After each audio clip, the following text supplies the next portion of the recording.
We are in the people business. We just happen to sell cars. Gosh, we said that for a long time around here, but what does that really mean? Well, this is our attempt to bring out some of what that means in real-life stories of the people that make up this special company. My name's Ty Bullard, and I have the honor and the privilege of leading Joe Bullard Automotive right here in Mobile, Alabama, that is truly trying to make a difference one person at a time. Really, Ty? Easy to say, but are you seriously trying to do this or just saying this? I get it, and frankly, I think it's a fair thought. But come journey with us as we open up with these people and truly get to explore their humanness that makes them difference makers. We all have a story. I do, you do, we all do, and I'm just excited to share some of these with you. Okay, enough with the intro. Let's jump in. Welcome back to part 2, JBTV with Parker Elkins. Gosh, we're just getting in. I think we've made it to once you were 25 years old, or 26 years old, I think that's is where we cut off. I don't even know how old you are now, but it's all right. But there was just so much there. And so now, where we were, Parker, was you just got an interview, and you interviewed with Jason, who was working for us at the time. Yes. We talked about I think that's real interesting, talking about the cars and how it fits people's personality. You kind of observed that. I don't know that I've ever thought about that. But tell us how the interview went, and then we'll go from there. The interview went great. I was super nervous, kind of nervous like I am sitting here. But it was really good. Went really well. They did offer me the job at the interview. On the spot. So that was really cool. You know, I've never offered somebody the job on the spot. I feel like people that work with us do that all the time, and I'm just like I'm like, why would you? You got to think about, you got to mess with them a little. Anyways, that's just something I don't know that I've ever offered the job on the spot. Go ahead. Yeah, it was really nice. They did, and it wasn't like, hey, we already printed this out for you. They had to at least go print it out. We would like to do this with you. Yeah. And I was like, okay. And so he asked me. And you interviewed for a sales job. I did interview for a sales job. Yep. Anything you learned in the recycling business, because that was the only thing you did that was close to our business to a degree, that you felt like was helpful in your sales, John? Yes, very helpful. So one thing, it helped me become more organized. And then, and this is a side note that people may not need to know, but I was prescribed Adderall for 17 years. And during my job, you had the old famous ADHD or whatever. Oh, buddy, did we could get in an argument about that all day long. We could go several segments on this. We sure can. Anyways, go ahead. So anyway, I transitioned off of medication during my time at Councilman, which was really hard. If you could think, if you're used to that for that long, because that stuff really gives you a intense focus. Oh, it's unreal. I had buddies in college that would get it, and they would take it to cram for an exam, and so they'd pull an all-nighter with an Adderall. Yeah, I had to keep it a secret during school that I was on it. The scary thing I heard the other day. This is definitely a side note of kids in colleges today that they're taking Adderall for good intention, meaning to study. They're not. Sure. They're not whatever smashing it up and snorting it like a drug. They're taking it to study, and that stuff's being laced. It's a lot of counterfeit Adderall, and it's laced with fentanyl, and it's killing folks, killing college kids. Gosh. But how sad is that? They're taking for attention to actually study, which you could argue that in different side. But and it's freaking laced with. It's just crazy, man. Anyways, go ahead. It's terrible. Yeah. So I kept it a secret because there were guys that would ask me all the time, and they wouldn't ask me because they knew. But I'm getting a side note there. Yeah. So back to Councilman. I had a general manager there named John McWilliams that was very pivotal in my professional career. And I've talked to him about this briefly before, but what he did was he held me accountable in the time that I was getting off of that. And it was really hard for me to be disciplined, focused, and on task. And so he was hard on me, but in a way that my dad was back when I worked for my dad. It was appropriate. It was constructive. And so when I went through that stage of life, it helped me build the skill, of staying on task, staying disciplined, and having structure. Whereas I was used to being helped with that and being, like you said, hyper-focused every day. All of a sudden, I don't have that extra aid or that extra tool. And now I can't tell, Yeah, you've been off of it so long. Oh, yeah. I can't tell now. But at that time, that in itself for a personal skill was huge. But then on the automotive side, I knew every part of the car. I mean, we would sell anything we could off a car. So if somebody asked me a random question now, a customer says, well, I heard XYZ about this car and that this part messes up on it. I can either say, you're right, and that's something we can look out for. We saw a bunch of those. Yeah. Or I'll say, actually, I think you're referring to this. That's interesting. Yeah. That's Yeah. an interesting perspective in your job now. Kind of in your role now, how that plays into it. I love how you said that, Parker, which I think's, God, if you're a manager, listen to this, or just a leader of people, one person to however many people, like to hear about your mentoring and your coaching being appropriate.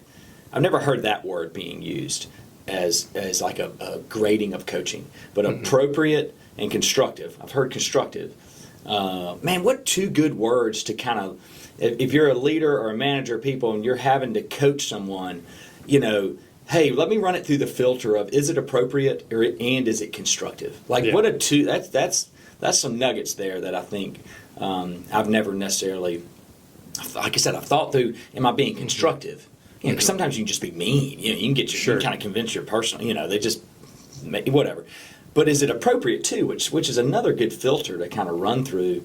That's good stuff. So all right, so you sold for a while. We hired you. You sold for a while, and then walk me through the process of the next move. The next step.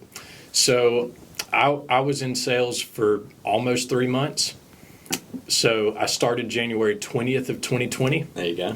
I knew that. And I thought that was a cool date because I had not just 2020 vision, but 2020. Little nuggets I put in my brain. Yeah. But before COVID.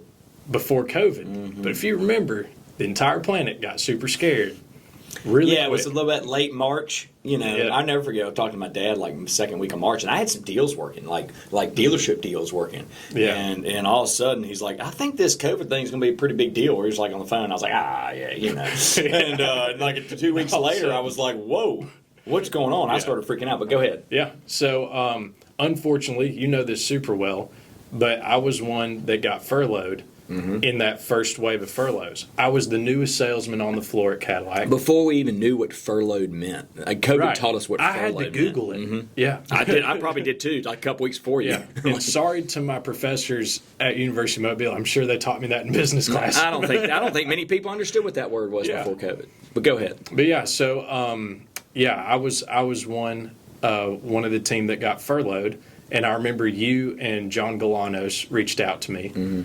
And which was very, very hard. And you did a great job during that, by the way. Yeah, I appreciate that. I was actually on the golf course on my off day with Thomas Bates. I was...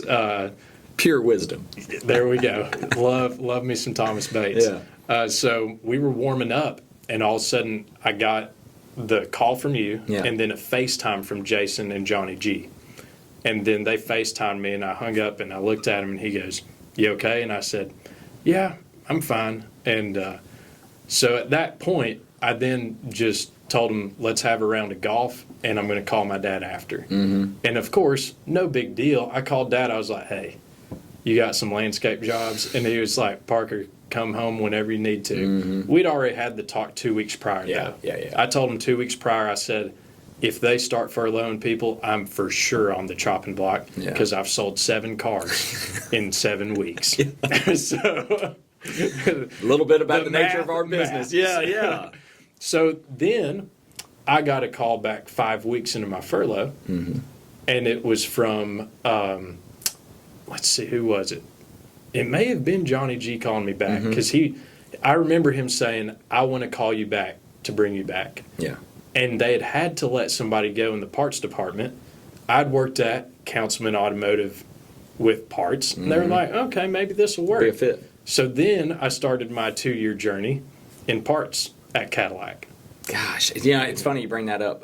It's not funny you bring that, but it just brings back memories of that was something we tried to intentionally do. Anybody we furloughed during that period, which was unfortunate, but in business it just happens sometimes. I mean, you can't prevent it necessarily. But we always went back to that list first to try if we had anybody, because some people moved. I mean, COVID was crazy enough where people were like, shoot, I'm moving to the woods. I mean, it wasn't because they left our company. They were just moving, so they obviously left. And so as people left, few people left, we always went back to that list first because we wanted to bring that want those people back if we could make them fit. So parts for 2 years, and then you decided to another career. I did. Tell us about that. I did. Well, hey, I'll do a tiny segue for this because this is important. All right. And I want people to understand that get to listen to this, the culture that's still here. So I wanted to leave automotive. I thought, I want to leave. And so I went to Kevin Dean and I said, I just want to leave completely. But you always told me if I ever felt like I wanted to leave to come talk to you. Yeah.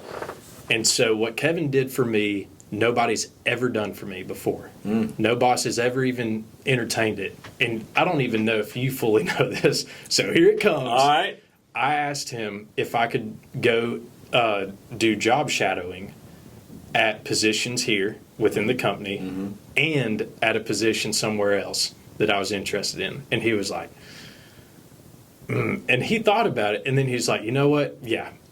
So I went and job shadowed at Bay Landscaping. I job shadowed here at the Chevy dealership under Jeff, of all people. Yeah. So I spent a day with him. I spent a day with Haley in service writer over at Cadillac. And after doing those 3 days, I just told him, I said, dude, I'm really confident that I want to go. And then I got a text from Ty Bullard too. I still have that text. Really? Yeah, I really I don't know do. what it said, but I'll show it to you when we're done. Fair enough. But anyway, you'd text me about clear certainty and following the Lord's will, which you know that I have a very strong faith in Christ, and that is something that's pivotal to every step that I've had in my life. So I remember reading that, and I was like, God, these are good people. But then I left. Yeah. So, Which is okay. Yeah. Like you said, that's part of the process. Like, there's a bunch of people,